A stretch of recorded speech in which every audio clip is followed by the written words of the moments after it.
The night shift. Ever hear a dead child scream? I have. It isn't pleasant.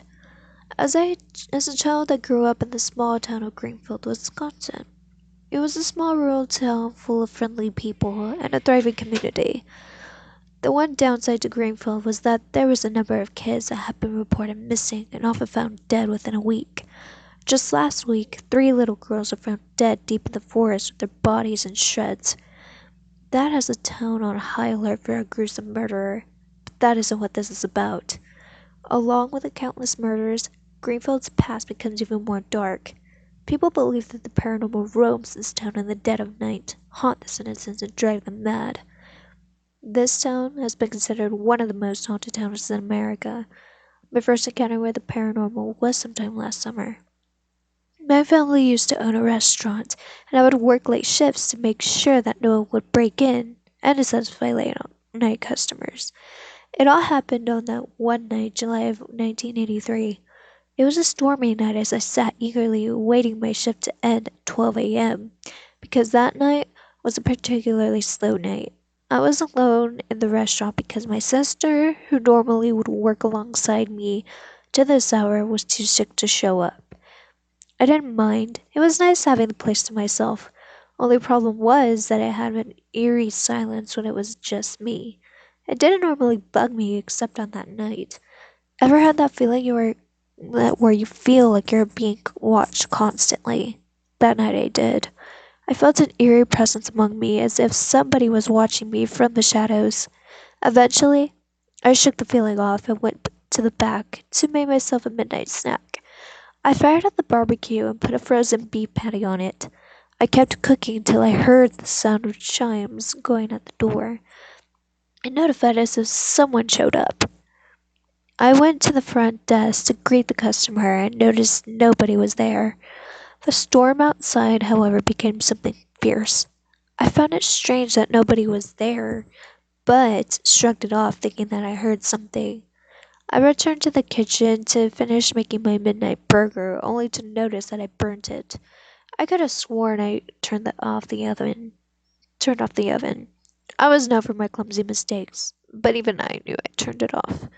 Oh well, I thought to myself. After a while, my body ordered me to the washroom to briefly urinate. So, like usual, there was no customers, so I decided to make a quick trip. I entered the washroom and started to pee. I finally finished and the lights went out. It startled me because this never happened. I felt the lighter in my hands and flicked it on. I stared into the mirror, and what I saw scared me.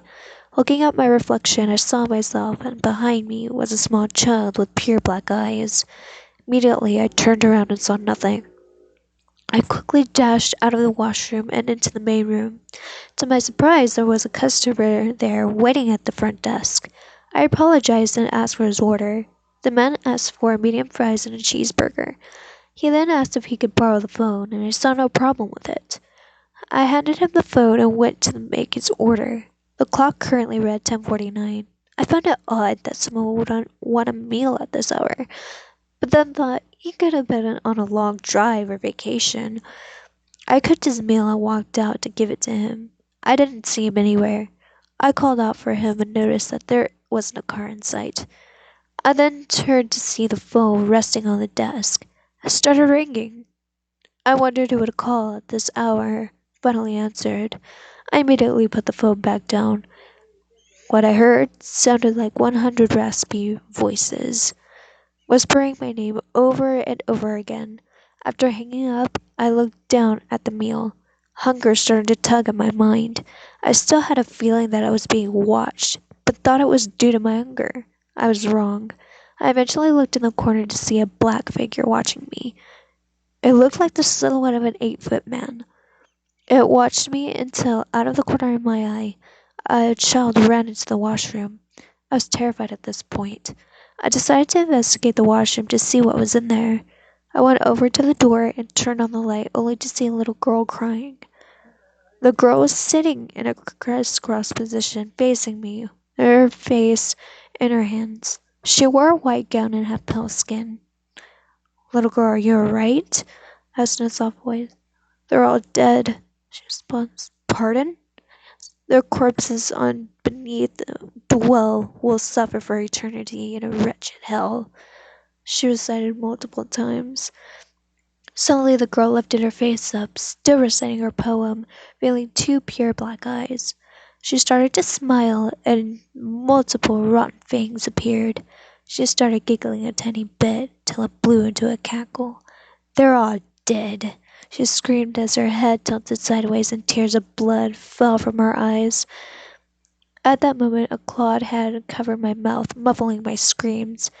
I felt four claws run down my back, cutting me deep. Tears clouded my vision as my life flashed before my eyes. Finally I slipped away from consciousness. I awoke after what seemed like an endless night finally came to an end. I looked around, noticed that I was in the washroom, lying face first in a pool of my own blood. I tried to get up, but was ravaged by sharp pains all over my body. Coughed up, more blood adding to the pool. After what seemed like an eternity of attempts to rise to my feet, gave up and dragged my body to a nearby wall. Sat up against the wall with my agonizing pain. As I sat there, I started noticing details as I missed when I was lying in my blood. All the bathroom stalls were open, each covered in red stains. The mirrors were all shattered, and the sinks had rusted significantly since the previous night. The lights flickered in syncopation with my own heartbeat. I looked down at my arm, only to see scratch marks covering the entire length of my arms, legs. My chest was all clawed up. My clothes were stained red with blood. Suddenly I heard a banging on the door, a hard pound of someone or something on the other side. It grew louder and louder until I heard a familiar voice, my dad. He was on the other side of that door trying to get in as if it were locked. I tried calling back for him, but immediately choked on my own blood. Finally the door burst open and I passed out. I awoke in a hospital bed with my family at my side. I never thought I would see them again. Tried to shoot out of the bed, but was immediately crippled by agonizing pain. They told me that I was in a coma for approximately 6 weeks. They told me about how they found a place in ruins, tables flipped, food everywhere. They found a white gown. They wanted to know what happened, but I decided to wait for that. I didn't think they would believe in ghosts. So ever since that fateful night, I never worked a single night shift. Since that night, I have constant recurring nightmares of the events that took place. I still occasionally see them, the black-eyed kids. They haven't left. They're just waiting for the next time I'm alone and vulnerable. So if you're reading this, Mom and Dad, just know that I will forever love you too for giving me a life so great. I just was unlucky. As I write this, I have grown tired of living with the ghosts that forever haunt me. Farewell.